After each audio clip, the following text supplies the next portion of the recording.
There is a plateau in southern Peru called the Pampa Colorada. The name means the red plain. And it earns that name. The surface is covered in reddish-brown iron oxide stones, pebbles and gravel laid down over millions of years by geological time. The ground itself is almost brick-colored. The sky above it is almost always clear. The air is almost completely dry. It is one of the least hospitable environments on Earth.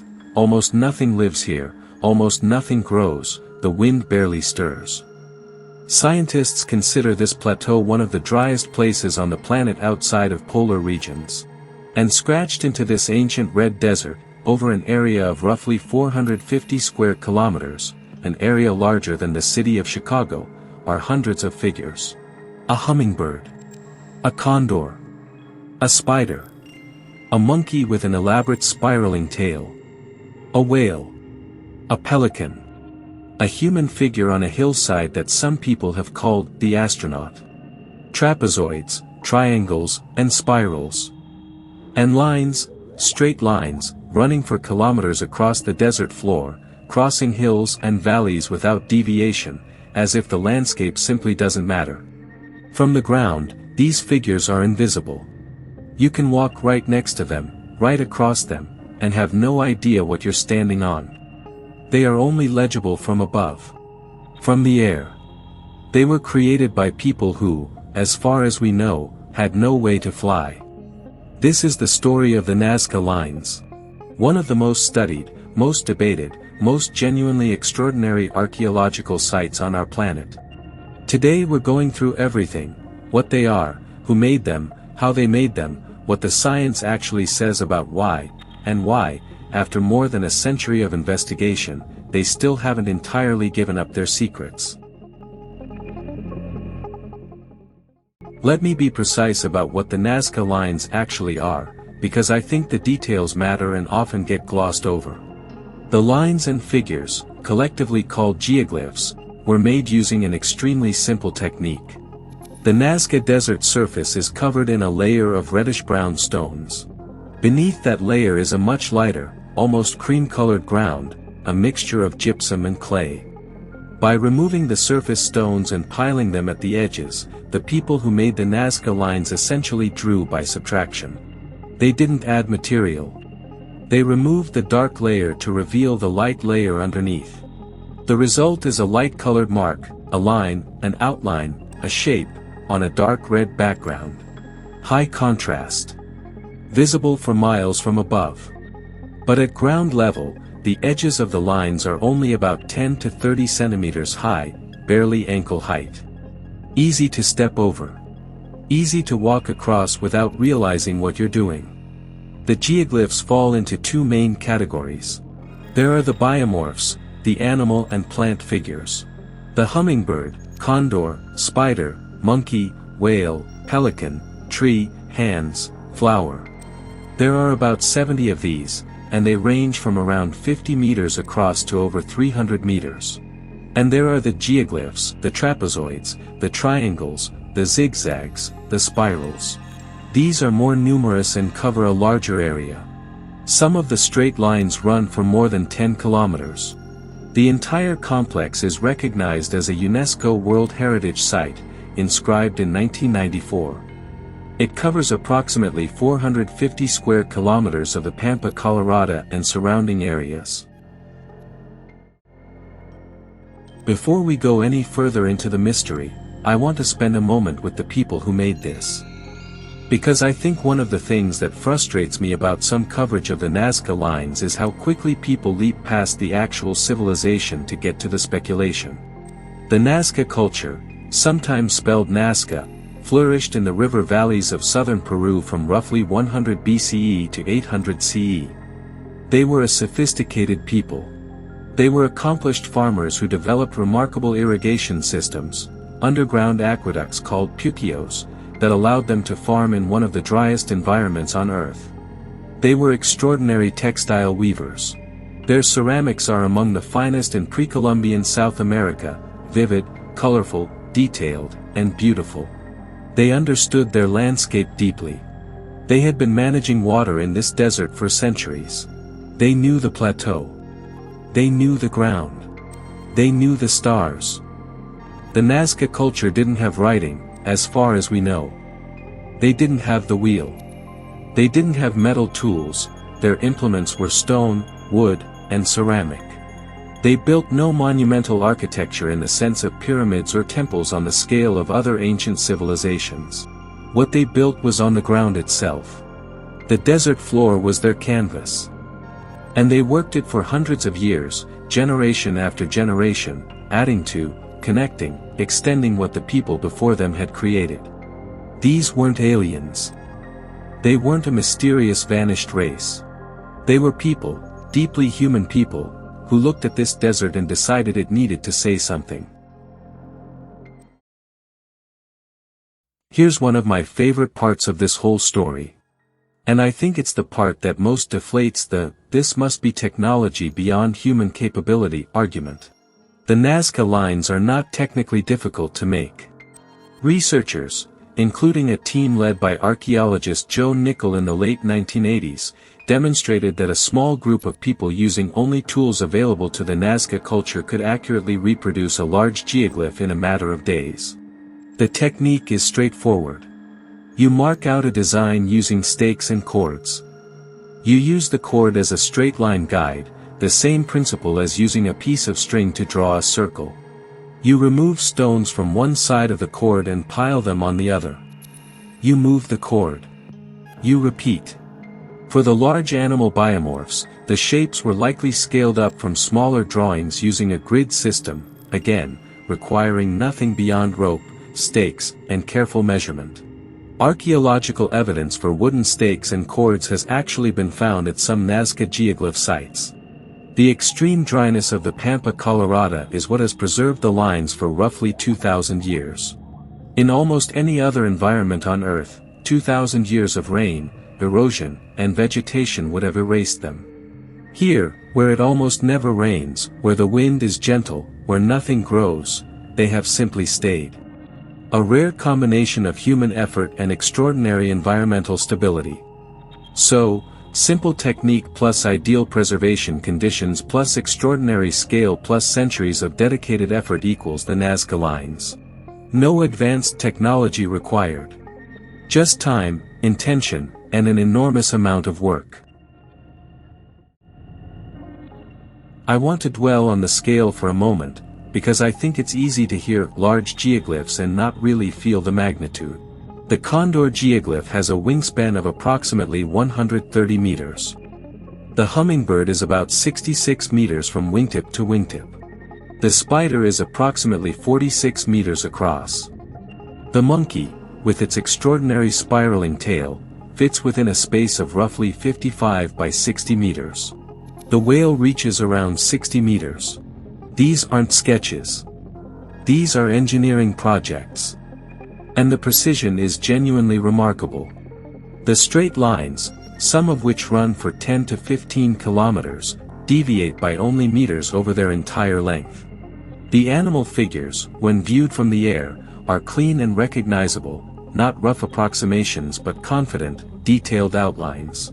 The hummingbird's beak. The monkey's fingers. The spider's legs in precise geometric arrangement. To produce the precision at that scale, on the ground, without being able to see the whole figure from above, that is the genuinely impressive engineering achievement. Not mystical. Not impossible. But genuinely impressive. The Nazca people had a system. They had planning. They had the patience to execute over a very long time. And they left behind something that is, from above, beautiful. Here's a detail I love about the Nazca lines that often gets left out. The lines were never truly lost. The local people always knew they were there. Farmers in the region walked over them and around them. They were mentioned in Spanish colonial records as early as 1553. Pedro Cieza de Leon, a Spanish chronicler, wrote about marks on the road in the Nazca area. But nobody understood what they were until the 20th century. Because from the ground, they look like tracks. Paths, clearings. Only from the air does the picture emerge. In the late 1920s, commercial aircraft began operating routes over southern Peru. And pilots started noticing something strange below them on the Pampa Colorada. Shapes. Figures. Deliberate patterns scratched into the desert floor. The Peruvian archaeologist Toribio Mejia Zesc was one of the first to formally document them, in 1927, after observing what he thought were ancient roads from a hillside. American historian Paul Kosok flew over the area in 1941 and recognized the full scale of what he was seeing. He brought the lines to wider international attention. And then he introduced the project to a young German mathematician named Maria Reich. And that's where the story gets extraordinary. Maria Reich was born in Dresden, Germany in 1903. She was a mathematician and astronomer. She spoke multiple languages. She came to Peru in 1932 originally as a governess, then as a translator, then as an archaeological assistant.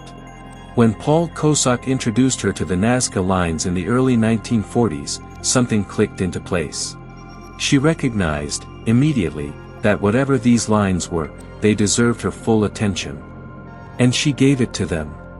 For the next 5 decades, 50 years, Maria Reich lived in the Peruvian desert. She slept in a small hut near the Pampa Colorada. She mapped the lines by hand, crawling across the desert surface with a tape measure, documenting figures that no one had accurately recorded. She swept the lines clean of debris with her own broom to preserve them. She climbed ladders she'd brought out onto the plateau to gain enough height to photograph what she was working on. She spent her own money, she had very little, on the project. She paid local workers out of her own pocket. She lobbied the Peruvian government for years to protect the site from development and vehicle access. Largely because of her efforts, a highway that would have cut through part of the Nazca Plateau was rerouted. She developed her own theory about the lines, that they were an astronomical calendar, aligned with celestial events like solstices and equinoxes, used by the Nazca for agricultural and ritual timing. This theory has been partially supported and partially challenged by subsequent research. But her documentation of the site, the sheer physical catalog of what exists there, remains the foundation on which all subsequent work has been built. Maria Reich died in Lima in 1998, at the age of 95. She had spent more than half her life in that desert. She became a Peruvian citizen. She was buried in Nazca. The Peruvian government awarded her the Order of the Sun, the country's highest honor. Whatever the Nazca lines mean, part of what they mean is, they were worth a life's devotion.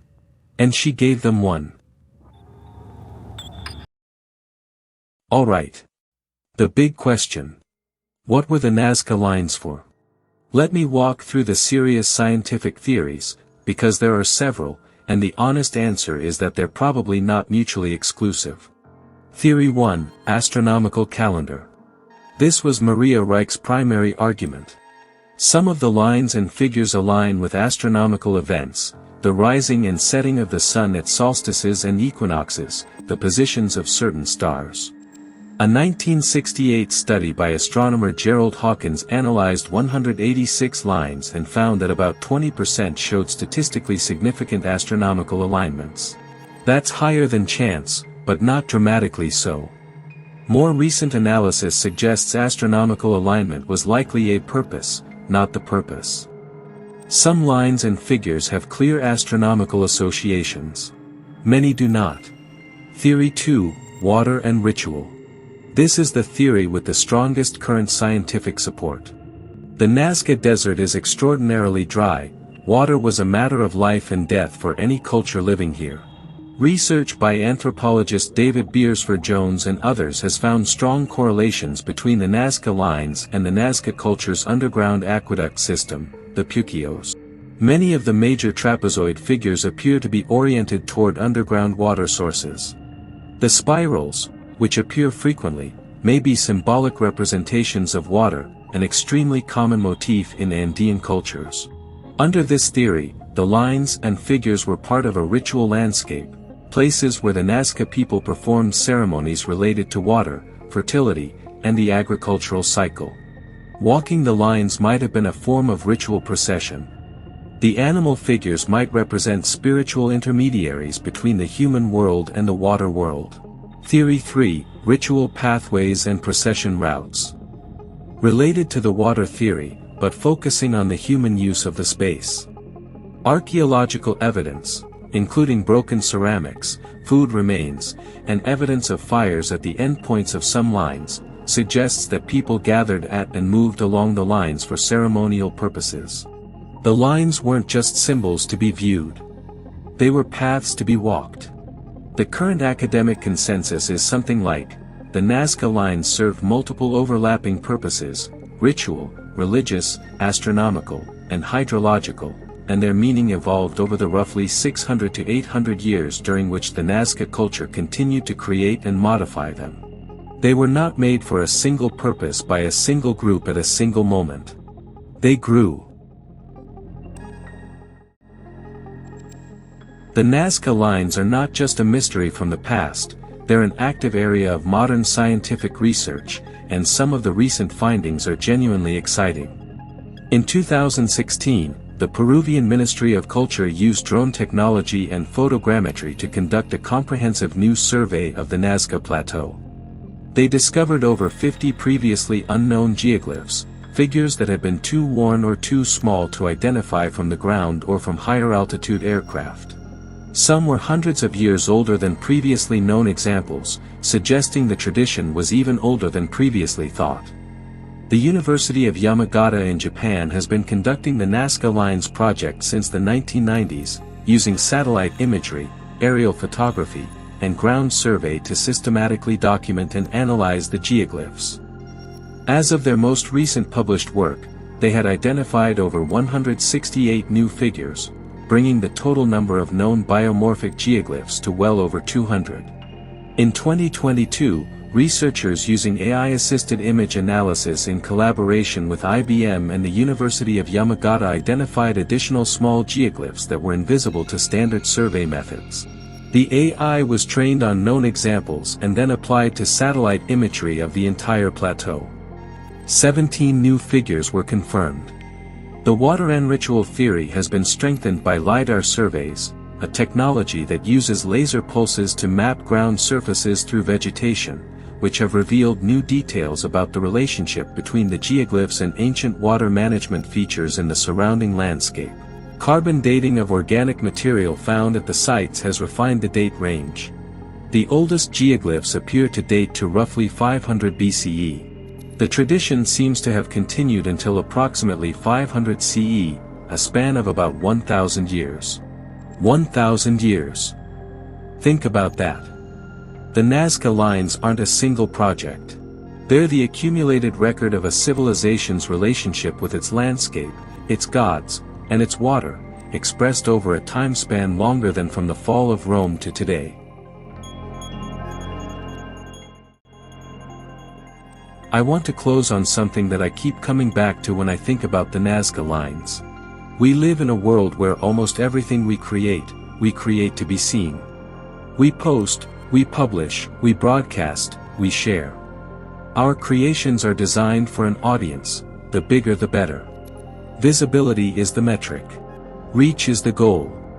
The Nazca people created something extraordinary, and as far as we can tell, they never expected most of it to be seen by human eyes at all. They weren't building for an audience. They were building for their gods. For the sky. For something larger than themselves and their brief lives. That idea takes my breath away a little.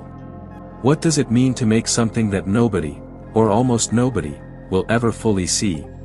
To devote a civilization's creative energy to a project whose primary audience is divine? To trust that the effort is worth it even without the validation? There's something in that which feels like a rebuke to how we think about creation now. We make things to be seen, to be liked, to be shared. The Nazca people made things to be true. To be an offering. To be a relationship between humanity and something larger. And then, 1,500 years later, we flew over their desert in machines they never imagined, and we looked down, and we saw what they had made. And it was beautiful. The Nazca Lines. 450 square kilometers of ancient desert. Hundreds of figures. Straight lines running for kilometers. An animal for every creature the Nazca knew and revered. Made by people with stakes and ropes and time and devotion. Preserved by a desert so dry it barely changes. Seen, finally, by a species that learned to fly. If you stood on the Pampa Colorada right now, on that ancient red ground, you could reach down and touch the edge of one of those lines. A little pile of reddish stones, ankle-high, arranged by a human hand 2,000 years ago. Still there. Still waiting. Thank you for watching this one, it means a lot. And I'll see you in the next one.